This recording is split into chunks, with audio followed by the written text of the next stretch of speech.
నమస్తే, welcome to special chit chat. నేను మీ రెంటాల జయదేవ. ఆయన నాటక రచనలో వెలిగిన ఆశాకిరణం, కమర్షియల్ నవలా రచనలో ఓ ప్రభంజనం, పర్సనాలిటీ డెవలప్మెంట్లో జయకేతనం, ఆయన జీవిత విజయానికి ఎన్నో మెట్లు. ఒక్క మాటలో ఓ రచనా విస్ఫోటనం యండమూరి వీరేంద్రనాథ్. రేపు ఆయన పుట్టినరోజు, దీపావళి పండుగ వేళ ఆయన ప్రత్యేకంగా ఇవాళ మన సాక్షి స్టూడియోకి వచ్చారు. యండమూరి జీవితం, రచనా జీవిత ప్రయాణం గురించి ఆయనతో ముచ్చటిద్దాం.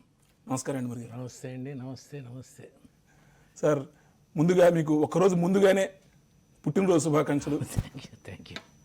ఇవాళ దీపావళి పండుగలో కూడా మనం ఆరంభించేసాం. ధనత్రయోదశి, నరక చతుర్దశి రెండు కలిసి వచ్చినాయి. మీకు రేపటితో మీకు 72 ఏళ్ళు నిండుతున్నాయి. కానీ 72 ఏళ్ళు నిండుతున్నాయి. మీరు చాలా యాక్టివ్గా రచనలో కానీ జీవితంలో కానీ. అవునండి, కరెక్ట్. ఏమిటి దీనిలో ఉన్న మీ ఆరోగ్య రహస్యం ఏమిటి? పర్సనాలిటీ డెవలప్మెంట్ మోటివేటర్ అన్నారు కదా, వాళ్ళకి కొంచెం చేదస్తూ ఉంటుంది. ఈ ప్రశ్నకి సమాధానం చెప్పాలంటే కనీసం 3 నిమిషాలు పడుతుంది. పర్లేదా? మరి లైవ్ అంటున్నారు. పర్వాలేదు. ఆరోగ్యం 2 రకాలండి, ఫిజికల్ అండ్ మెంటల్. ఫిజికల్ ఆరోగ్యం అంటే నేను ఇంతవరకు ఎప్పుడు ఎంత భోజనం చేయాలో అంతే చేస్తాను తప్ప దాదాపు 40 ఇయర్స్ నుంచి ఎక్కువగా తక్కువ తినండి. అంటే యూత్ చూస్తున్నారు కాబట్టి వాళ్ళ కోసం చెప్తున్నాను. రెండో పాయింట్ ఏంటి, టైంకి తినటం, టైంకి నిద్రపోవటం. ఇది ఫిజికల్ హెల్త్ అండి. Health is of 2 types. అంటే ప్రకృతి ఇచ్చేది క్యాన్సర్ అట్లాంటివి మనం ఏం చేయలేం, కానీ చాలా వరకు ఒబిసిటీలో అవి మన చేతిలోనే ఉంటాయి. వాటిని కూడా చాలామంది యూత్ నిర్లక్ష్యం చేస్తున్నారు. నేను ఇంతవరకు ఒక్కరోజు కూడా ఈ 72 ఏళ్ల వయసులో ఒక్కరోజు కూడా హాస్పిటల్కి వెళ్ళలేదండి.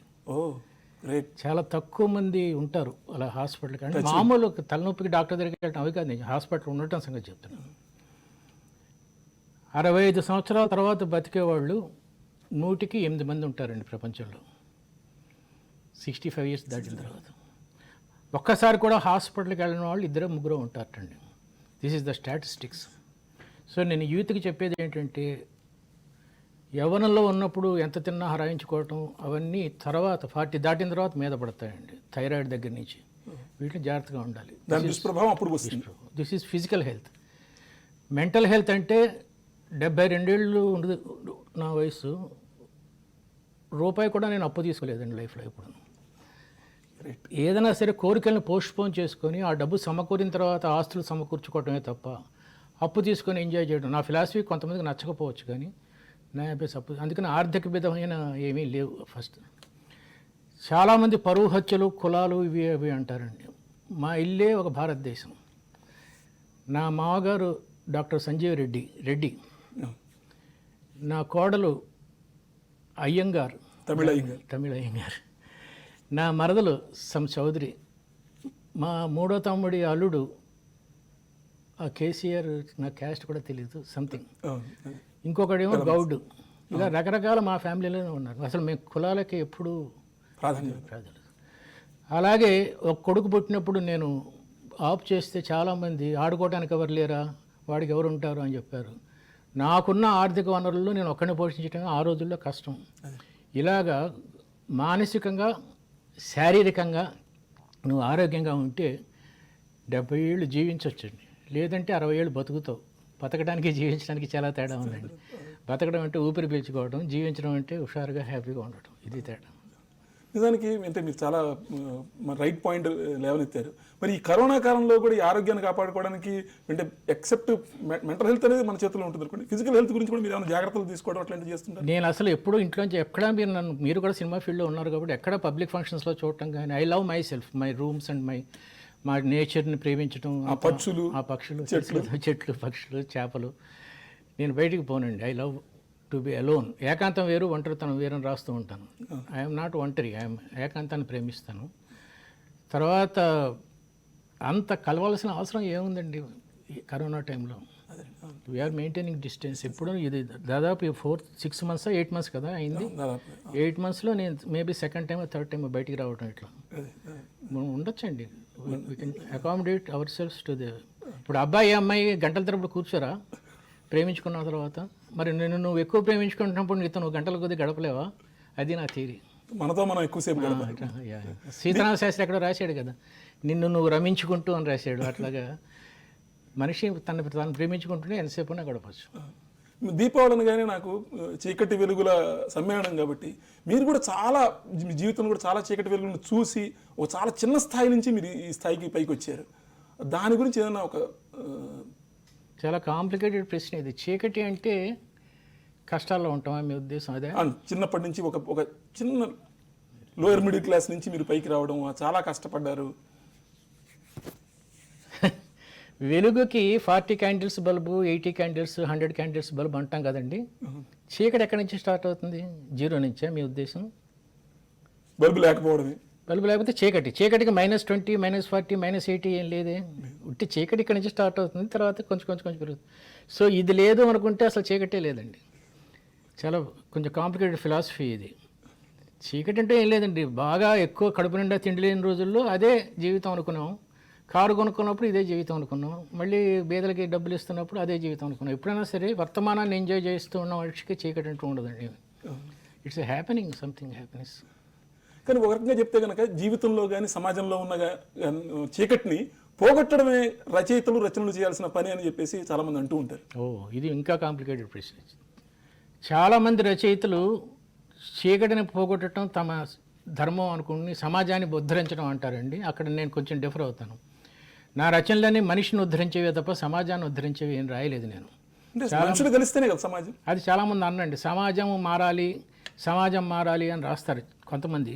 బట్ నేను మనిషి మారాలి అంటాను. అందరు మనుషులు మారితే అదే సమాజం ఆటోమేటిక్గా మారుతుందని చెప్పడం నా దాన్ని ఇండివిజువలిజం అంటారు. ఆ ఇండివిజువలిజం కాన్సెప్ట్లోనే ఎక్కువ రచనలు చేస్తాను నేను. మీరు రచనలు చేస్తూ ఇన్ని రచనలు చేసిన తర్వాత ఇప్పుడు లేటెస్ట్గా ఒక ప్రయోగం కూడా చేస్తున్నారు. ఫస్ట్ వెబ్ సిరీస్ స్టార్ట్ చేసామండి. ఎందుకంటే హార్డ్ కాపీస్ సరిగ్గా కొనటం లేదని చెప్పి పుస్తకాలు తొలదడం ఆంధ్రభూమిలో రాసినప్పుడు 1 lakh కాపీస్ దాకా వెళ్ళింది సర్క్యులేషన్. కాబట్టి వెబ్ సిరీస్లో ఒక 5 రూపాయలు వెబ్ సీరియల్ ఒక 5 రూపాయలు పెడితే ఒక వారం చదవచ్చు అని పెడితే ఎట్లా ఉంటుంది ఎక్స్పెరిమెంటు. స్టార్ట్ చేసినప్పుడు ఎప్పుడు ఏది హిట్ అవ్వదండి. నా కొత్తగా వచ్చే రచయితలు రూపాయి పెట్టుకున్నా చాలు, వాడు 20 వారాలు రాస్తే ఒక 1000 మంది చదివితే 20,000 వస్తుంది. అంతే కదండి. 20 మంది చదివితే 20,000 వస్తుంది. ఇది కూడా ఒక సెల్ఫ్ ఎంప్లాయ్మెంట్ స్కీమ్ కింద మంచి రైతే చేసుకోవచ్చు. ఎందుకంటే మేము రాసే రోజుల్లో మేము సెల్ఫ్ ఎంప్లాయ్మెంట్ స్కీమ్ కింద నవల్స్ మళ్ళీ అది ఒక్కడే only person who rights does not do any work, he leaves on writing only అని తనే రాసుకున్నాడు పుస్తకంలో. నేను ఇంకా ఏదో నాకు సీఏ ప్రాక్టీస్ ఉంది వదిలేయండి. ఇలా కూడా చెయ్యొచ్చు అని చెప్పడానికి ఈ వెబ్ సిరీస్ స్టార్ట్ చేసాం చదోరి.comలో. నిశ్శబ్ద విస్ఫోటనం, మీరు పెట్టినట్టు రచన విస్ఫోటనం లాగా నిశ్శబ్ద విస్ఫోటనం. ఎలా ఉందండి మీకు దానికి ఫీడ్బ్యాక్? అది ఎలా ఉందండి?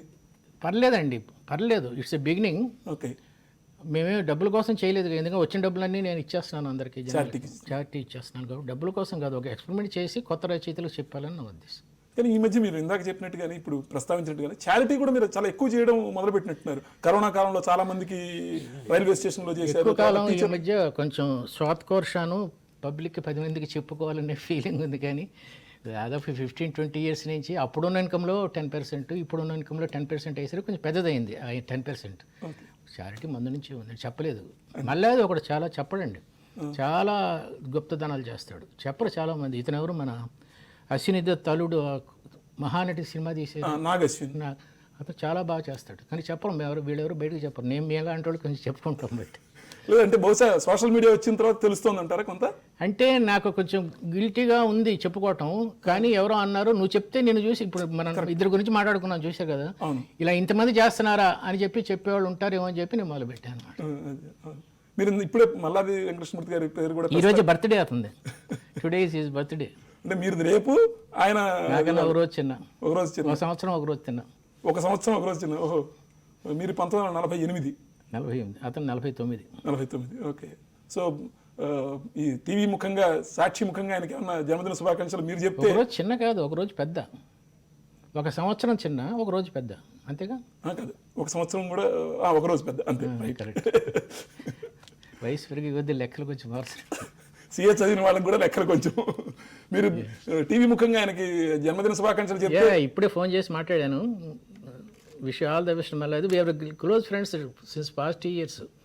ఇద్దరం ఒకటేసారి రచనా వ్యాసంగంలోకి వచ్చాము. తను నవల్స్ అవి రాసేవాడు, నేను నాటకాలు రాసేవాడు. అది డిఫరెన్స్. తర్వాత కూడా చాలా కాలం ఇప్పుడు కూడా ఉంది. కానీ అతను ఫిలాంథ్రఫిక్ అయిపోయాడు కదా, ఫిలసాఫర్ అయిపోయాడు. మేము ఇంకా రొమాంటిక్ దీంట్లో కూడా వచ్చేస్తాం, విస్ఫోటనాలు ఇవి రాస్తున్నారు. అలానే మీరు ఇంకొక చిన్న విషయం కూడా అండి, మీ సినిమా ఒక నవల ఒకటి త్వరలోనే ఒక హాలీవుడ్ లో ఒక సినిమా రాకపోతుంది అని చెప్పేసి ఆనందం. అమెరికన్ ప్రొడ్యూసర్ ఎవరో కొనుక్కున్నాడు, అతను 11వ ఏటని చదివాడంట ఈ పుస్తకం. ఎప్పుడో 1980 కదా, ఆనందో బ్రహ్మ 40 ఏళ్ల క్రితం. So he must be 50 years old now. So ఆ సినిమా తనే డైరెక్ట్ చేయాలన్నాడు. బట్ నాకు ఇప్పుడు కూడా తెలియదు తెలుగులో తీస్తున్నాడా ఇంగ్లీష్లో తీస్తున్నాడో కూడా తెలియదు. మిసిసిపి పక్కన తీస్తున్నాడా లేకపోతే గోదావరి పక్కన తీస్తున్నాడా ఎక్కడ తీస్తున్నాడో కూడా తెలియదు. తీస్తే బాగానే ఉంటుంది. ఒక రకంగా చూస్తే కనుక మీ జీవితంలో కూడా మీ ప్రయాణం, మీ రచనా జీవిత ప్రయాణం కూడా చాలా గమ్మత్తుగా అనిపిస్తుంది. మీరు మొదలు పెట్టడం నాటకాల్లో మొదలుపెట్టారు, వెంటనే నవల్ కథలు, చిన్న చిన్న కథలు, తర్వాత నాటకాలు, తర్వాత నవల్స్, పర్సనాలిటీ డెవలప్మెంట్. తర్వాత ఇప్పుడు మీరు సోషల్ మీడియాలో యూట్యూబ్లో కూడా వరుసగా మీరు పాఠాలు చెప్పడం ఇవన్నీ కూడా చేస్తున్నారు. ఏమిటి ఈ ప్రయాణాన్ని మీరు ఏ రకంగా చూస్తారు? అంటే కాలంతో పాటు మారడం అనేది ఒక ధర్మం కింద భావిస్తూ చేస్తున్నారా, లేకపోతే గాలి ఎటు వీస్తుందో తెలుసుకొని అటువైపు వెళ్ళాలని అనుకుంటున్నారు? రెండు రకాలు ఉందండి. ఇప్పుడు ప్రతి మనిషిలోనూ 4-5 కాన్సెప్ట్స్ ఉంటాయండి. ఒక టైప్ కొట్టేవాడు మంచి పియానో ప్లేయర్ అవుతాడండి. చాలా ఈజీ అండి అట్లా. ఇప్పుడు మీరు చాలా పెద్ద పెద్ద వాళ్ళని తీసుకుంటే దేవానంద్ బస్సులోనే ఎక్కడో ఏదో ఒక రిజిస్టర్ ఆఫీస్లో పనిచేసేవాడు. తన టాలెంట్ ఎక్కడ ఉందో ఒకసారి తెలుసుకుంటే బేస్ అయిపోయిన తర్వాత కొంతమంది సినిమా డైలాగ్ రైటర్స్ పెద్ద పెద్ద డైరెక్టర్స్ అయ్యారండి. అలాగా బేసిక్గా రైటర్స్ కూడా కొంతమంది డైరెక్టర్స్ అయ్యారు. బేసిక్స్ ఎప్పుడూ ఒకటే అండి, అక్కడి నుంచి శాఖోపశాఖలుగా పెరుగుతూ ఉంటుంది. సో మీరు అన్నట్టు నవల రైటింగ్ ఎప్పుడైతే హార్డ్ కాపీస్ చదవటం మానేశారో అప్పుడు పర్సనాలిటీ డెవలప్మెంట్ బివి పట్టారం నేర్పాడు నాకు ఎట్లా మాట్లాడాలి ఏంటి. లేకపోతే introvert, I was basically and introvert. ఒక 4-5 ప్రాక్టీస్ చేసిన తర్వాత వచ్చేసింది అనమాట. ఇప్పుడు ఇది అయిపోయిన తర్వాత ఇప్పుడు వెబ్ సిరీస్లోకి వెళ్ళాం. దీని తర్వాత ఏం చేయాలనేది నెక్స్ట్ ఆలోచిస్తాం. ఎప్పుడైనా సరే నేను యూత్కి చెప్పే పాయింట్ అదేనండి, ఒక ప్రవాహం ఆగిపోతే ప్రవాహమే పక్క నుంచి ఇంకో చోటుకి వెళ్ళిపోతుంది. నువ్వు అక్కడ ఆగిపోకు, ఇంకోటి ఎక్కడో ఉంటుంది. ఒక డోర్ క్లోజ్ అయితే ఇంకో డోర్ ఓపెన్ అవుతుందని చెప్తూ ఉంటాను. అంటే ఈ ఐడియాలజీ మీకు ఎక్కడి నుంచి పట్టుబడిందండి? చిన్నప్పటి నుంచి మీరు ఇది ఇంబైబ్ చేసుకున్నారా, లేదా మీకు వచ్చిందా, లేదా ఇంబైబ్ చేసుకున్నారా, చూసి నేర్చుకున్నారా? చదువుకునే రోజుల్లో చదువు ఒకటే ప్రైమరీగా చదువుకుంటున్నప్పుడు మా mother's father is a writer. Mother's father, my father is a writer. Chakrapani ఇటు అటు రెండు వైపులా ఉందండి. జీన్స్ థియరీ 90% వరకు నేను నమ్మను, కానీ 10% నమ్ముతాను. ఆ జీన్స్ వచ్చిన తర్వాత నువ్వు ఎలా ప్రాక్టీస్ చేస్తావు అనేది వస్తుంది. ఒకసారి బ్రేక్ త్రూ రావాలండి. నేను కూడా నవల్స్ రాసే రోజుల్లో 4-5 నవల్స్ రాసే వరకు బ్రేక్ త్రూ లేదు. ఆ తులసిదళం వచ్చిన తర్వాత ఆ బ్రేక్ త్రూ వచ్చింది. కొంతకాలం ఒక 20 years అయిపోయిన తర్వాత క్లోజ్ అయిపోయింది. అప్పుడు ఇంకో యాంగిల్, విజయానికి 5 మెట్లు, ఇట్లా అనమాట. అలానే మీరు ఒక గమ్మత్తైన విషయం ఏంటంటే మీరు గ్రాఫాలజీ గురించి రాశారు, టీన్స్ పిల్లల పెంపకం గురించి రాశారు.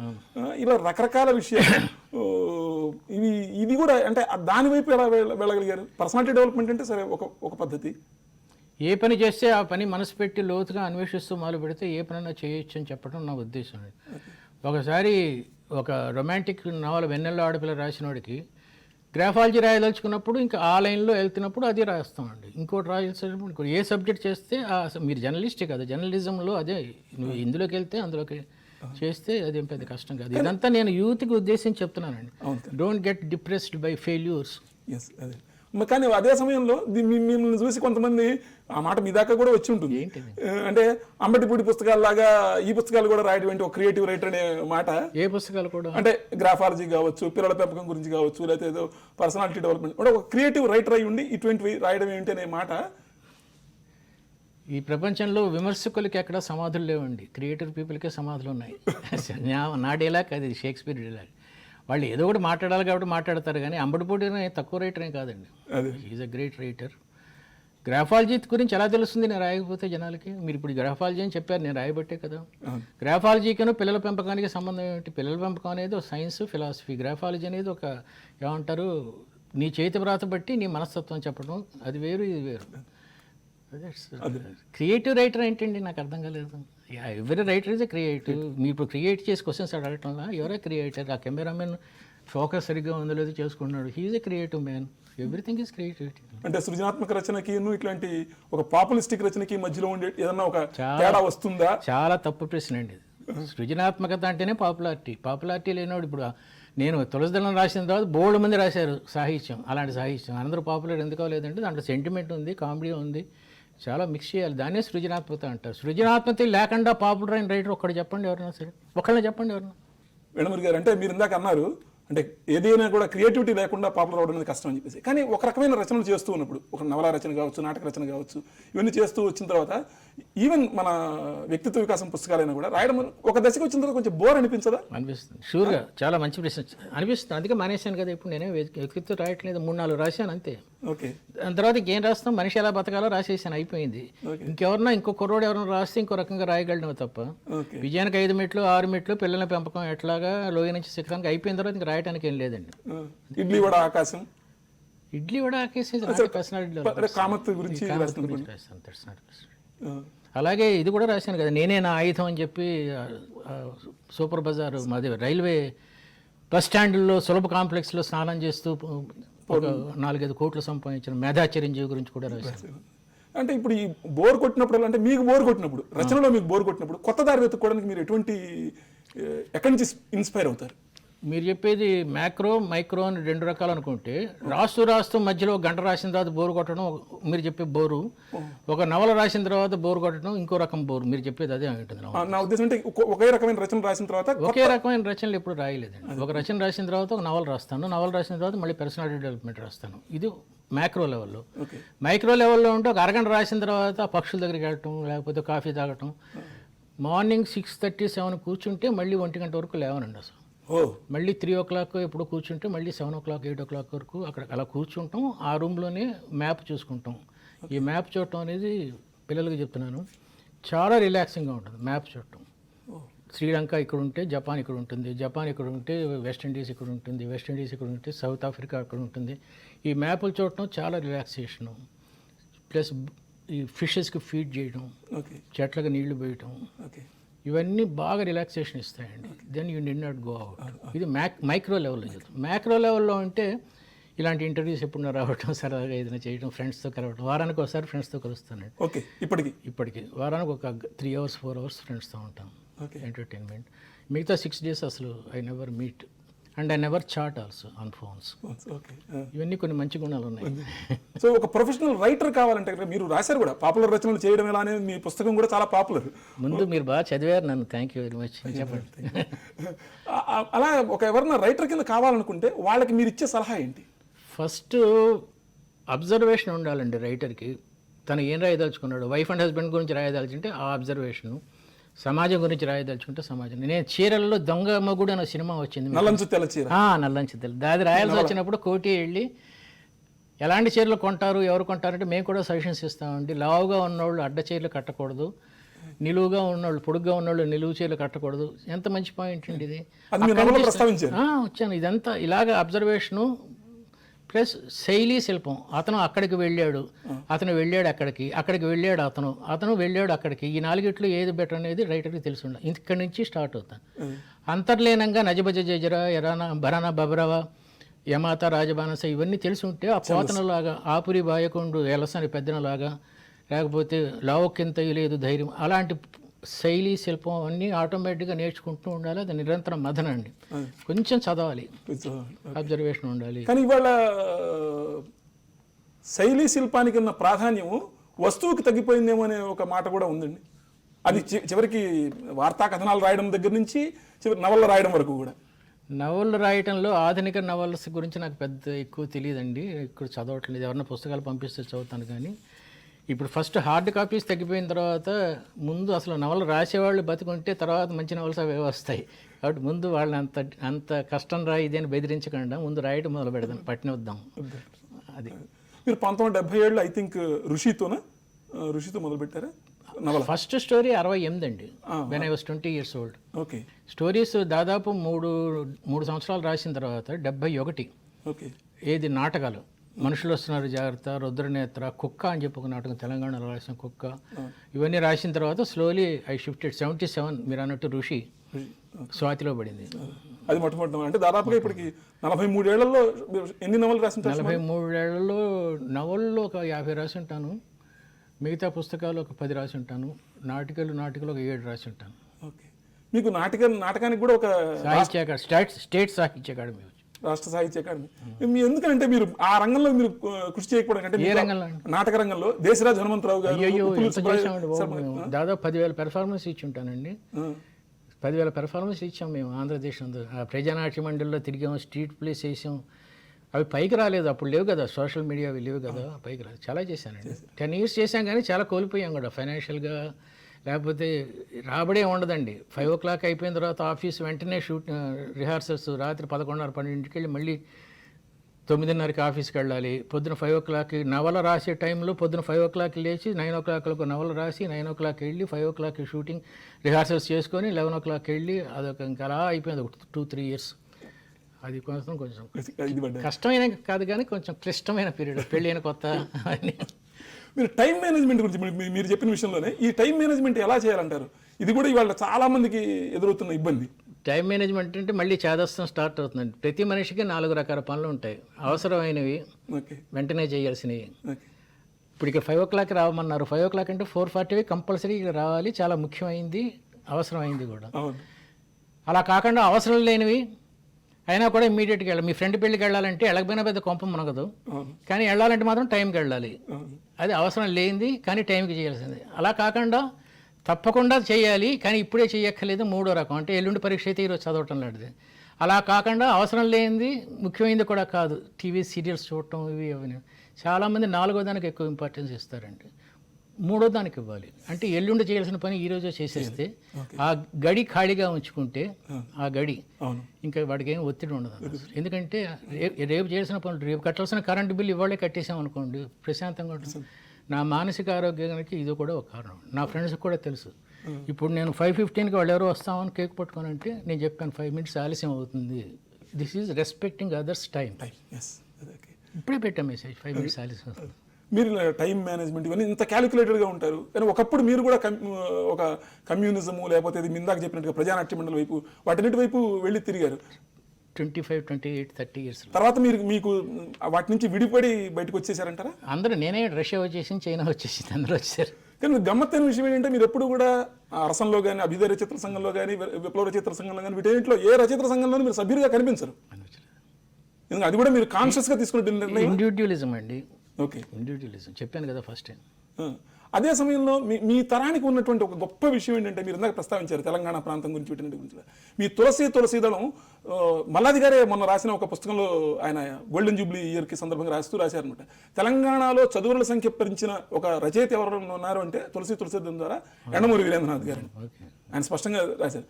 కానీ తెలంగాణ ప్రాంతంలో మీకు రావాల్సిన గుర్తింపు రాలేదని కూడా ఆయన రాశారు. లేదు అంటే అందరికీ తెలియని పాయింట్ ఏంటో తెలుసా? నా పుస్తకాలు ఎక్కువ అమ్ముడిపోయే ప్లేస్ అయితే తెలుసా అండి?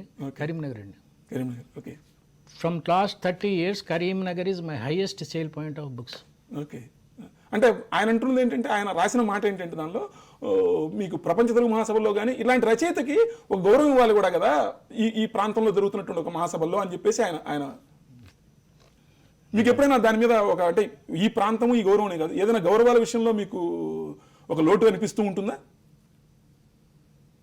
నాకు పద్మశ్రీ గురించి ఏదో టాపిక్ వచ్చినప్పుడు సీతారామ శాస్త్రి ఉన్నాడు, వేటూరు సుందరరామూర్తి ఉన్నాడు, బోల్డ్ మంది ఉండగా నాకేంటి పద్మశ్రీ అన్నానండి. నాకన్నా పై వాళ్ళు బోల్డ్ మంది ఉన్నారు ప్రపంచం. నేను మనస్ఫూర్తిగా సరస్వతి మీద ఒట్టేసి చెప్తున్నాను. వాళ్ళందరూ అయిన తర్వాత కదా, అప్పటికి నేను ఉండను కూడా. లేదండి, చాలామంది ఉన్నారు మంచి వాళ్ళు. ఇప్పుడు అసలు అవే లేవు కదా. ఇప్పుడు అందరూ చెట్లు నాటే వాళ్ళకి ఇస్తున్నారు, చాలా మంచి పని చేస్తున్నారు. గౌరవం అనేది it does not come by this. అదే రకంగా మీరు ఇప్పుడు జంజాల పాపయ్య శాస్త్రి గారు, నేను కాళ్ళకి దండం పెట్టింది 2-3 వ్యక్తులకండి. జంజాల పాపయ్య శాస్త్రి, విశ్వనాథ సత్యనారాయణ గారు. ఎండమూరుతో కాళ్ళకి దండం పెట్టించుకునేది మరి వాళ్ళకి జ్ఞానపీఠ వారు ఆయనకు వచ్చింది. మరి పాపయ్య శాస్త్రి గారికి ఏమొచ్చింది? కరుణశ్రీ ఏమొచ్చింది? గది తలుపులు తీసి దిగుతున్నది మెట్ల మీదుగా పోలిక రాచపిల్ల. ఈ టైంలో కూడా నేను చెప్తున్నాను, మా వెళ్ళలేని ముగ్ధ సుకుమార సుగంధ మరంద మాధురి జీవితం ఎల్ల. ఇంతకన్నా గౌరవం ఆయనకి ఇది పుష్పవిలాపం. ఇంతకన్నా గౌరవం ఏం కావాలి ఆయనకి? అవార్డ్స్ రాకపోయినవాడు ప్రతివాడు నాలాగే మాట్లాడతాడంటే నేనే చెప్పలేను, కానీ రాకపోవడం వల్ల పెద్ద ఇదేం కాదు. మీ గురించి మాట్లాడడానికి చెప్పడానికి చాలా విషయాలు ఉన్నా కూడా ఇంకొక విషయం మనం రన్నింగ్ చెప్పబోయే ముందు బ్రేక్ తీసుకుందాం. ముగించబోయే ముందు నేను అడగాల్సిన విషయం అంటే, మీరు సరస్వతీదేవి గురించి నాకు ప్రస్తావించారు కాబట్టి, మీరు దాదాపు 2006లోనేమో సరస్వతి విద్యాపీఠం అని పెట్టి కాకినాడ దగ్గర చాలా మందికి పాఠాలు చెప్తున్నారు. దాని గురించి కూడా చెప్తే ఇంకొంతమందికి ఇన్స్పైరింగ్గా ఉంటుంది. నా ఉద్దేశంలో టెంపుల్ అంటే ఓ కిక్కిరిసి వెళ్ళి మా కోరిక తీర్చుని హుండీలో వేస్తాననేది కాదండి. అదొక అద్వైతమైన భక్తిభావం. అది ఇంబైబ్ చేయాలని చెప్పి ఒక గుడి కట్టి చిన్న తామర కొలను, కుందేళ్ళు, బాతులు, చిన్న క్రికెట్ గ్రౌండ్, వాటర్ స్పోర్ట్స్ ఇవన్నీ పెట్టాను. అక్కడ మేము పిల్లలకి చెప్పేది ఏంటంటే, తల్లిదండ్రులకు పొద్దున్న లేవగానే విష్ చెయ్యి, నీ చెల్లెలకు కానీ అక్కకి కానీ జడయ్యి, పొద్దున్న అమ్మని నాన్నని ఎప్పుడన్నా ఒకసారి సినిమాకి తీసుకెళ్ళు, మీ ఇంట్లో బామ్మ ఉంటే బామ్మని ఒకసారి సినిమాకి వెళ్ళి పాప్కార్న్ కొనిపెట్టు, ఎక్కడైనా సరే నీకు 16 ఏళ్ళు వచ్చే లోపల కనీసం ₹1 సంపాదించు, ఇట్లా చెప్తూ ఉంటామండి. That is the concept of Saraswati Vidyapeetham. అక్కడ చాలా మంది ఇప్పటికీ చదువుకుంటున్నారు. చదువుకోవట్లేదండి, it's only one day concept. Okay. So మీతో మాట్లాడుతూ ఉంటే కనుక గంటలు అలా క్షణాల్లాగా దొరికిపోతూ ఉంటాయి. కాకపోతే ఈ దీపావళి పండుగ రోజున మీతో ప్రత్యేకంగా మాట్లాడాలని చెప్పేసి మేము అడగడం, మీరు రావడం చాలా థ్యాంక్స్. మీరు కూడా నాకు ఈ అవకాశం ఇచ్చారు. కొంత యూత్కి మంచి పాయింట్స్ చెప్పే అవకాశం ఇచ్చినందుకు మీకు కూడా, సాక్షి కూడా నమస్కారం అండి. నమస్తే. ఇది ఇవాళ స్పెషల్ చిట్ చాట్. చూస్తూనే ఉండండి తెలుగువారి మనస్సాక్షి, సాక్షి టీవీ.